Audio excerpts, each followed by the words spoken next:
sa më shumë të jetë i lidhur besimtari me librin e Zotit, aq më shumë tek i madhi Zot lartësohet e vlerësohet, e nuk ka dyshim se ky libër do të jetë një nga tërheqësit e tij në xhenetet më të larta të Zotit.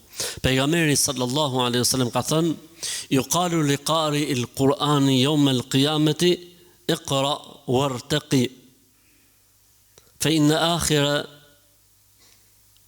mawdi'in inda akhiri ayatin taqra'uha." Do i thuhet lexuesit Kur'anit, jo vetëm hafizit, por çdo lexuesit Kur'anit që e ka bërë Kur'anin program tradit.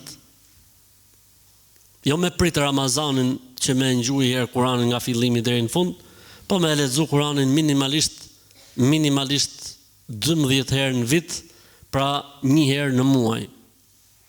E ai njeri që është marrë me Kur'an dhe ka lexuar Kur'anin do t'i thuhet ditën e Kiametit: lexo e ngrihu, do të qëndrosh tek ajeti i fundit që do të lexosh.